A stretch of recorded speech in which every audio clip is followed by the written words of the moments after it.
मित्रों, अगर आप भी नाम जाप कर रहे हैं तो आपको नाम जाप सफल होने के संकेत क्या होते हैं उसके बारे में आपको जरूर जानकारी होना चाहिए।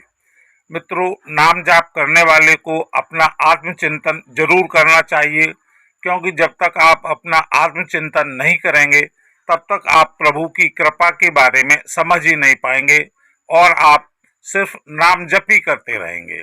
मित्रों, अगर आप नाम जप कर रहे हैं तो आपको कुछ हम ऐसे सूत्र बता रहे हैं जिनसे आप अपनी साधना को चेक कर सकते हैं कि हमारी साधना सही हो रही है या नहीं हो रही है।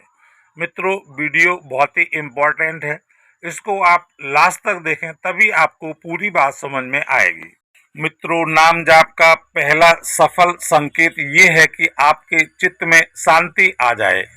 मित्रों, अगर आपके चित्त में शांति नहीं आ रही है, आपको बात बात पर क्रोध आ रहा है, तो आप जान लीजिए आपकी साधना सही मार्ग पर नहीं चल रही है। अगर मित्रों आपको बार बार क्रोध आ रहा है तो आप प्रभु से प्रार्थना करें कि हे प्रभु, हमारे चित्त में हमें शांति दो, क्योंकि जब तक आपके चित्त में शांति नहीं होगी तब तक आपकी साधना सफल ही नहीं होगी। तो दूसरे शब्दों में, अगर कोई आपके साथ पाप करता है या आपसे कुछ कुटिल वचन बोलता है और आपको गुस्सा आ रही है, तो आप जान लीजिए कि आपकी साधना सफल नहीं हो रही है। तो इसलिए मित्रों, सबसे पहले आपको अपने चित्त की शांति पर ध्यान देना चाहिए, और जब आपके चित्त में शांति आने लगेगी तो इसका मतलब ये है कि आपकी साधना सफल हो रही है। मित्रों, दूसरा जो सफल संकेत है कि जो साधक होता है उसको किसी दूसरे में दोष नहीं दिखाई देता है,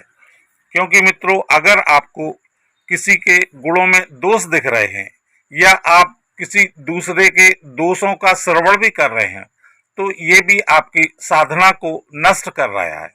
इसलिए मित्रों, हमें किसी दूसरे के गुण दोषों पर ध्यान नहीं देना चाहिए। हम क्या कर रहे हैं अपने पर ध्यान देना चाहिए। अगर आपकी वृत्ति ये बन गई है कि आप किसी दूसरे में दोष ढूंढ रहे हैं तो मित्रों आपकी साधना गलत मार्ग पर जा रही है, और आप प्रभु से प्रार्थना करें कि हे प्रभु, हमें किसी के गुण दोषों का बखान या कहना या सुनना नहीं आना चाहिए। मित्रों, तीसरा जो संकेत है, साधक को बाहरी और आंतरिक दोनों में ही पवित्रता होनी चाहिए। बाहरी पवित्रता का मतलब ये है कि आप अपने शरीर को शुद्ध साफ सुथरा रखें, और मित्रों आंतरिक जो आपकी भावना है उसको आप सत्य और असत्य में फर्क समझना सीखें, और मित्रों हमेशा ही अपने मन को निर्मल रखें, क्योंकि जब आपका मन या हृदय निर्मल है तो ये भी प्रभु की साधना का संकेत है कि आपकी जो साधना है वो सही मार्ग पर जा रही है।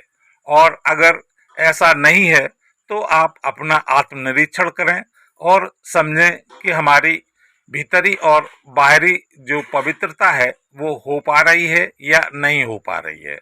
आपको हृदय में किसी के प्रति गलत व्यवहार, गलत तरीका या किसी भी तरह का अन्याय नहीं करना है, और मित्रों जब आप ऐसा नहीं करेंगे तो आपका जो हृदय है वो हमेशा पवित्र बना रहेगा। तो राम नाम जाप का जो अगला संकेत है वो ये है कि जो साधक है वो अपनी साधना या नाम जप का जो फल है वो सिर्फ अपने लिए ही नहीं रखता है, यानी जरूरत पड़ने पर वो अपना फल किसी दूसरे को भी दे सकता है।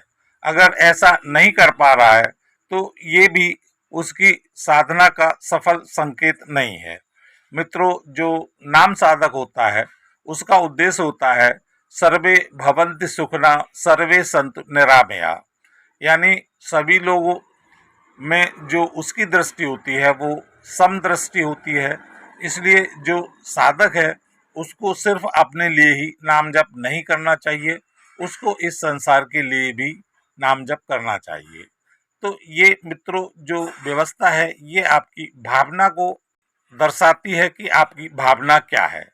तो मित्रों अगर आपकी सही भावना है तो ठीक है, अगर आपकी भावना सही नहीं हो रही है तो आप प्रभु से प्रार्थना करें, हे प्रभु हमारी जो कमी है उसको दूर करें और हमारी साधना को प्रशस्त करें।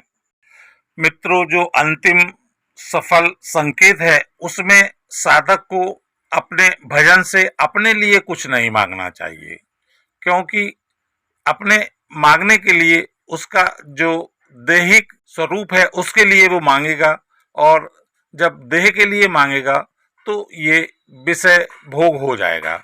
इसलिए मित्रों, जो नाम जाप का साधक है उसे अपने लिए कुछ नहीं मांगना चाहिए और मित्रों दूसरों से भी कुछ मांगने की इच्छा नहीं रखनी चाहिए। अगर मित्रों ऐसा हो रहा है तो आप समझ जाइए कि आपकी साधना सही चल रही है, और अगर ऐसा हो रहा है तो आप अपने को सचेत कर लें और प्रभु से निरंतर प्रार्थना करते रहें, हे प्रभु हमारा जो मार्ग है वो प्रशस्त करो।